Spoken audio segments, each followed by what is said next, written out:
Hey everyone, today we'll break down how to escape the north-south transition as taught by John Danaher. This video will make it easier to remember the technique and give you a clear step-by-step guide for drilling or applying it in live training. Let's dive in. This is, in my opinion, overall the most important one. It's the one I make use of the most in training, and it's also the easiest one. Always understand that it's relatively unusual. It can happen, but it's unusual for your opponent to begin in a north-south position. Typically what happens is your opponent passes your guard and goes to side positions.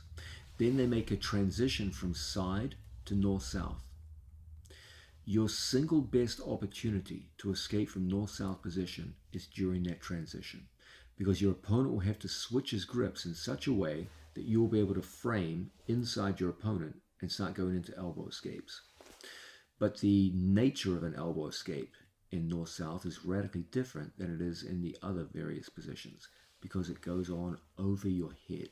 You have to bring your legs high overhead and spin into the elbow escape. So even though we're still bringing elbow and knee together, elbow escape, it has a very different feel from conventional side elbow escapes. So we're going to start off with Mateus in a fairly conventional side pin. From here, we're going to take our hand and we're going to put in what we call a reverse crossface, where my hand goes across to this position. There are many different ways to hold yourself in bottom side control as far as forming defensive frames go. This would surely be among one of the most high percentage and effective frames you can use. It consists of a frame on our training partner's hip and this reverse crossface where my hand goes on my training partner's shoulder and my second arm goes here, my forearm goes across the line of the neck and head. This gives us an ability to move our training partner's head, and it's a very, very useful defensive frame. Now, not only is it defensively useful against side position, but it's going to be very useful when my opponent decides to transition to north-south.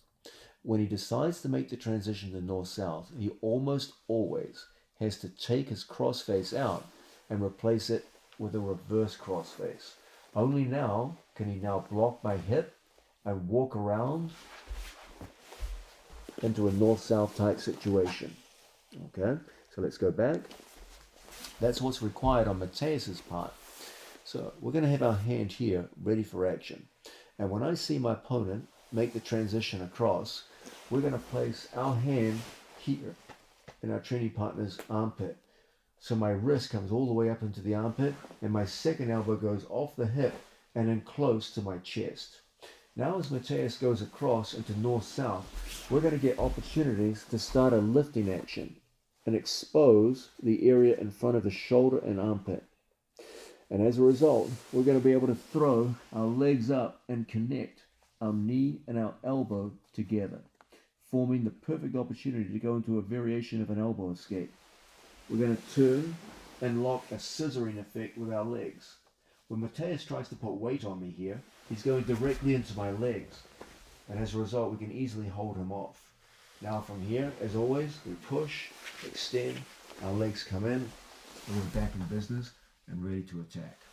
So once again, we have an opponent out to our side. We're going to start off with our hands framed in fairly conventional positions. This is a damn good position when someone's across my side.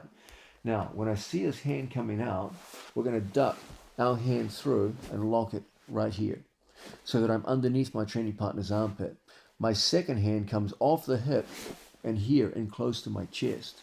So that as Mateus makes a transition into north-south, we're going to get opportunities to bring our legs up and connect the knees and the elbows. So it's like an overhead elbow escape. Now we form that scissor. So that as Mateus finds himself in a scissor, he goes around in this direction, my left foot stays connected to him. If he goes around in this direction, my right leg stays connected to him. And that scissor action makes it very easy for us to start to turn, to get our center line lined up with our opponent, and from here we're back in a good offensive cycle, ready to attack. We went from a 100% defensive situation to one where now we can afford to be offensive. So once again, we have an opponent who's done a good job of getting across our side. From here, We start off with our hands in a sound defensive position with a reverse crossface and a forearm frame here. As I see my opponent making the transition, look how we place everything in. When he tries to come around the corner, we're now going to be in a situation where I can join elbow and knee.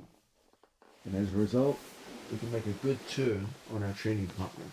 And from here, we find ourselves ready to attack down on the mat. This simple anticipation is the single easiest way to escape from north-south position. Even as your opponent is making the transition, you've already created the space that will be required to hit that overhead elbow escape, make a quick turn on your opponent using that scissor guard, and then from that position, you can easily put him back in a conventional form of guard.